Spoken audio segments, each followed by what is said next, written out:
plans, we shared them with the jurisdiction, and everyone went back and priced. Now, this is just on the site side, not the building, but full pricing from permit, plans, bonds, all your passive studies, perennial flow determinations. And so we got what I think is a pretty good snapshot. And it is just that, it's a snapshot, because you can pick holes in any of those plans and say, well, maybe there wasn't as much impervious area, maybe this plan didn't have as much grading. But for a quick, out-of-the-box feed study, and it really showed that for us, for small residential, small commercial, we are about the cheapest game in town.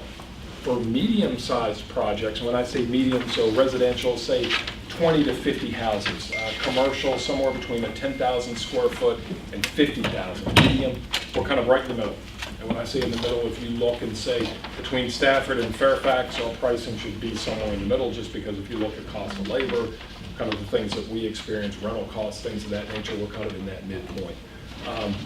And I'll tell you why I'm leaving Loudon out of this discussion here in just a second. When you get to the large projects, square footage over 50,000, our pricing, because of some multipliers, we are on the higher end. When we shared this with our commercial development committee, which is a board comprised committee, the thought was, well, on the larger ends, to some extent your fees are going to subsidize other projects. When you get your big projects that come in, some of the data centers that come in, is that a bad thing to have maybe a little more subsidy on those fees being a little higher, helping the small business owner that's coming in with a 5,000, 6,000 square foot building? So industry as a whole said, we're fine, let's not do anything with the fee schedule, because the one thing we don't want to do is lower the fees on the big guys, raise them on the small companies that are out there. The reason I leave Loudon out of that equation is Loudon's model is set up a little different. It's kind of unique. Loudon's pricing kind of blew us away because they're by far the cheapest in every category. What they do is they push all those costs on the building side. So when you look at their budget, they can come in very low on the front end, but you're going to get hit when you go on the building end. And so if anyone in here does business in Loudon, you might be able to recognize that that's what it's doing. Since we only looked at land, that was a little bit of an outlier. But the good thing is we've had a lot of coordination amongst one another, and what I'm going to talk about here with small business, I can share some of the discussions that we had among the group in terms of opening restaurants. That's a discussion that we've had. So it's a great group, but I did want to kind of tie in that regional study and how, when we look at that with fees, because the first thing the Board of County Supervisors will ask me when we're doing an increase is, one, what is industry's position, and two, how does this benchmark with other jurisdictions? So now I have a really good benchmark with that effort. So. Now let me jump into a program that we're very excited about. Wait, before you get to that, do those other jurisdictions, do they get general fund money? They do. That's a good point. And it varies based on the jurisdiction. For example, Fairfax County, the way they're set up, they're basically a general fund program, meaning that back during the recession, they didn't really lose that many positions, A, because the general fund could continue subsidizing, and B, because of how big the organization is, they could push staff to other areas in county government, and then when development came back, they could pull those individuals back. We get about 6% general fund subsidy, very small amount. So when we hit the recession, I know in building development alone, we went through 3 reductions in force. We had 13 staff, 17 staff, and 43 staff. We were fortunate some of those positions were vacant at the time. So as we expand, when we kind of look at this in the business model, are the costs there? I mean, you're kind of growing, you're growing slow enough. We try to stay a little bit behind the curve, not to get too far out in front, because if we get another correction in the market, don't have all that extra staff. So yes, that's a very good point. With the economic development group really pushing to drive more data centers into this area, do you feel like you have set these rates and set the policies to incentivize those customers to keep coming here? We do, and because with and George can kind of speak to this, but economic development, with the data centers being targeted, there's a lot of incentives that they'll set up, one of which in terms of fees, they can offer them half-price fees.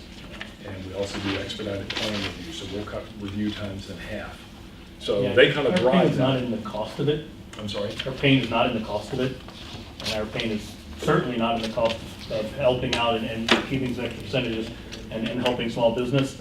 Our pain is truly in the process of it. And how many reviews how many times those inspectors get to touch it. So that would cost you on labor hours, like them being able to review, reject, review, re-review, re-reject, re-review, re-reject. Versus other places review the entire thing, come back with a package of recommendations, we resubmit, and then they approve or deny. Princeton County does it differently. Well, we're always looking for ways. One of the things, and George knows in terms of Loudoun, we were recently working with a client who said, well, Loudoun County does it this way on a project. And being able to reach out to Loudoun and say, if you're set up, how are you set up, how are you doing this to learn? So we're always changing to make things better. So if some of those issues are going on, I mean, we're looking at, the one thing with inspections, and it's kind of a nuance, I'm going to say it's almost project by project, because one of the things that we do, which is different from other jurisdictions, we rotate inspectors. It's something when I first came on, I had industry say, why don't you put the same electrical inspector on this job? So I had the same, they get to know the job. I think we collectively get a better product when we are rotating the staff. I think from a training, we're better off on the training piece too. Now, what we have to sell to industry is, if I'm out there and one inspector comes in today and tells you everything looks great, tomorrow another electrical inspector comes in and tells you to change 3 things, that's not good customer service. How about I'm 3 permits ahead, and I've got an inspector making me go back less than 2 years and refix the entire system, costing me more than $1 million. And that's why I said that almost, I would need to sit down and look at a plan, I mean, standing here without any of the I fancy understand, details. I understand. And maybe we can talk further, but Yeah. there is some overreach as far as we're concerned. And it's not in the fee program. The fees are fine. It's in the actual people on the ground. Okay. And we'd love to, I can exchange business cards with you and love to talk to you. Happy. Okay. So small business, and I saw Greg was in here, so very nice to see you again. So this program is right up, so the Board of County Supervisors, one of the things they recognized, and they adopted this program and established it as part of the FY 2019. So funding positions became available July 1. Prior to this, if you would ask me, what is our most challenging customers? Well, the larger data centers typically aren't, in the sense that they're bigger, they have a professional staff, they may even have project managers on staff. The challenge for us was the small business owner. And oftentimes a small business owner who may be managing their own project. And this is their first time in commercial construction. So that can be a challenge in itself. Commercial and residential are 2 different animals. And the process, we kind of touched on the process with inspections. If you've not gone through it before, it really doesn't matter who you are for the first time. There's a lot of steps. There's a lot of agencies involved. So we had recognized that the board actually put money forward, and we talked general fund and fees here. So the board established 3 new project manager positions, 2 positions funded out of tax dollars, general fund, 1 position out of fees.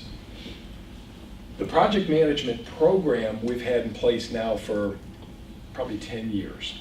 And the concept is, both on the site side and the building side, when you come in to build a project, we're going to assign you 1 individual that's your point person inside the county government that's going to run points. So for example, when you start talking site construction, you're dealing with 3 or 4 county agencies, you're dealing with VDOT, you're likely dealing with the service authority.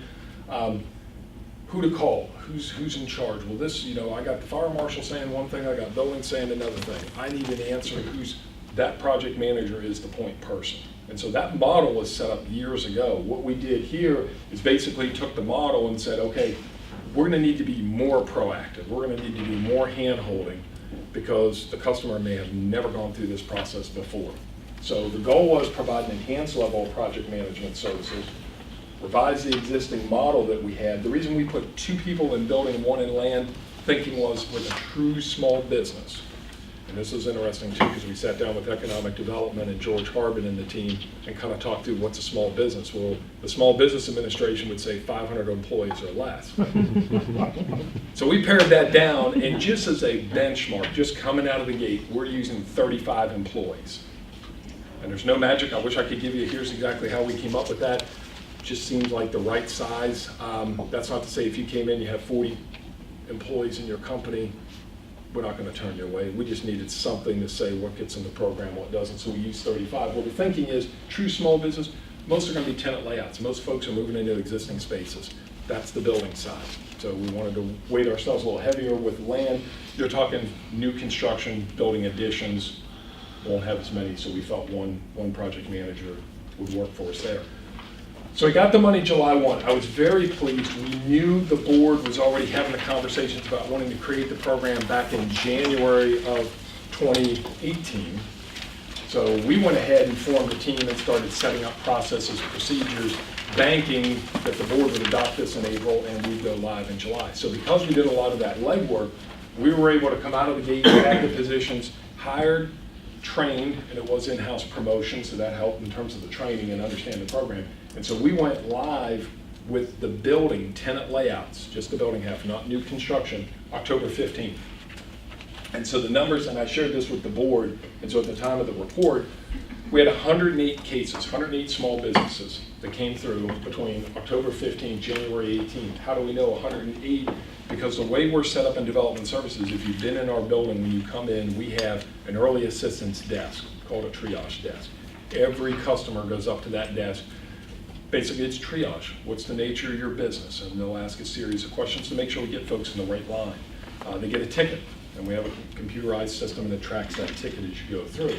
So based on the line of questioning that we're asking, number of employees, are you managing your own project? That's kind of one of the key things as well as a small business. If my owner comes in and tells me they have, I'll just use an example, say Mike Garcia Contracting, and Mike is going to manage the project. Mike knows the process inside and out. You're in good hands if that's a situation. So we wouldn't kick you in the small business, we would just put you in the regular project management program. So based on those questions, we know, and if we tag you as small business, that's where we know we had 108 individuals that we met with. So a couple of things. So of the 108 on the 18th, 77 were up and running, open for business. When those customers come in, and I won't throw a lot of acronyms at you, but we have the JOE program. It's Joint Occupancy Evaluation. So acronym is JOE.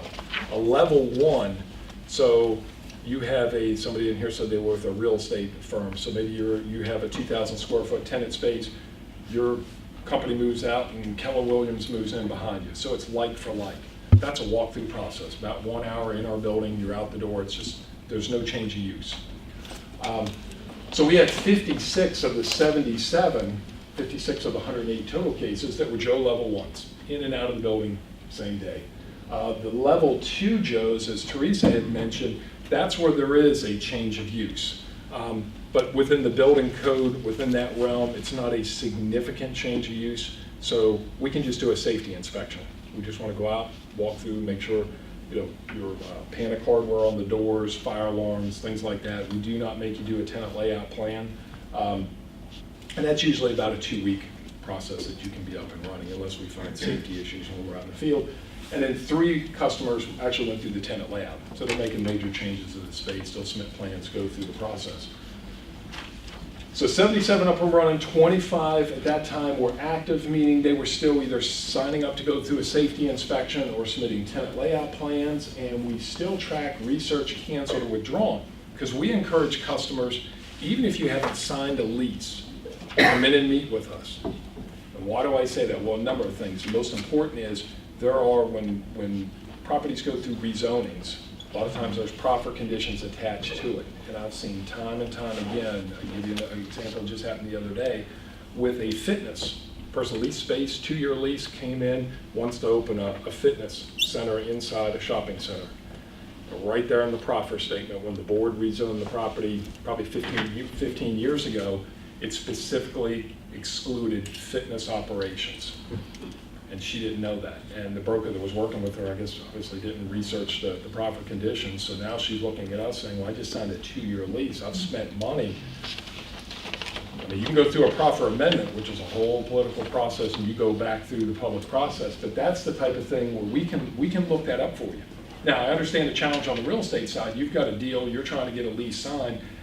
It may take us a couple of days to go into the system, research it, pull it out. Sometimes the language isn't the clearest, and we have to get an interpretation, run up to the zoning administrator.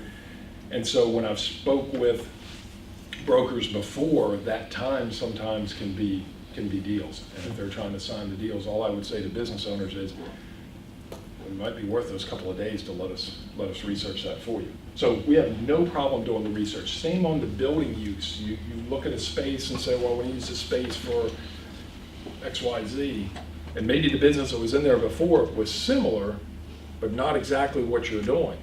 And if you don't understand the building code world, yes, the answer may be, sure, you can go in and you can make some changes to the HVAC system. You may be able to put a fire-rated wall up, but were you planning to spend $100,000 on this, not really understanding? And again, if you had, say, a professional or your architect was managing your project, they'd be able to advise you of this. But we understand for small businesses, that's an expense. Come in and talk to us. We have no problem sitting down and doing that. And part of that justification of the two positions through tax dollars is I can have them sitting there. If they need to work all day, and they've got other things they're working on, but that's what they're there for. Versus fees, it's almost like an attorney. I got to be able to bill my fees, so I couldn't have somebody just sitting there. So that's part of the reason it was set up that way. I put this comment at the bottom, 85% of these customers, 108, spent 30 or more minutes meeting with the project manager. And you might say, well, it looked like 56, or roughly half, walked through in an hour. Why are they spending 30 minutes? Well, while we have you in the building, let's sit down, let's talk about your project. What are you envisioning your future needs? Maybe you're looking at an expansion in the next year. Well, let's go ahead and kind of talk about some of that stuff now. Let's educate you. You're already in the building. So I find that that's extremely valuable time that we're spending with customers. So in terms of feedback, and this is critical, kind of goes to our conversation earlier, how do we know we're doing a good job? Well, one, we have the surveys. We're doing phone surveys early on, just trying to get some feedback from customers. We do the survey cards. One of the things that the County Commercial Development Committee established probably 3 or 4 years ago, Gary was on this team, we had a number of industry members, is an interview program. And the goal was, let's catch a project at a certain stage, whether it's at the completion, after you do building plan, let's have the customer come in. We had a series of questions that we pre-established. Actually went as far as to have an agreement, because what we want is we really want to get the owner, want to get the architect, the engineer, contractors, because it benefits everyone if we're making improvements. And let's sit around the table and talk about what worked and what didn't work. And in terms of what didn't work, having everyone there so there's no miscommunication, because the challenge sometimes is the owner says, well, I heard the electrician say it was this problem, but that was 6 months ago. Let's get the electrician out. Let's make sure we're hearing exactly what, and I'll tell you, we have conducted probably 4 or 5 of these, and they've been extremely helpful to us getting the feedback. Some of it is just being able to educate the business owner, which, you know, when we established this, we didn't have the small business program. Now that we have it, hopefully the word is getting out, and when the customers enter the system, they already know about it. They know who that go-to person is.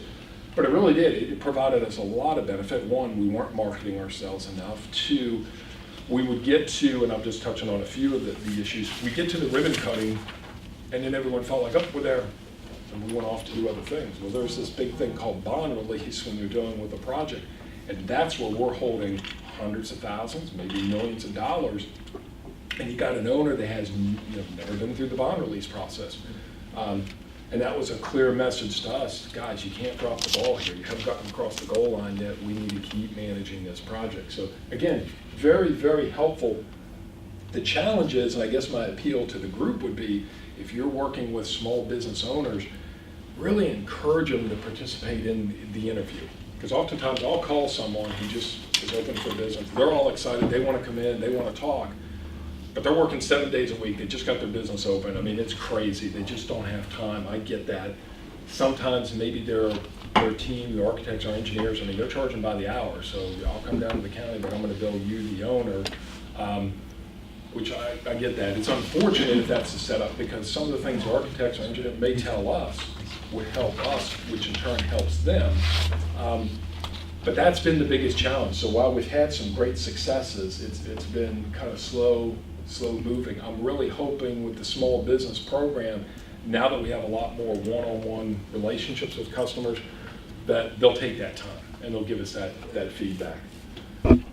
I do point out at the bottom, this is an integrated effort with economic development. So when we built the program, actually George sat at the table with us through a lot of long meetings as we kind of pieced together developing forms, developing processes.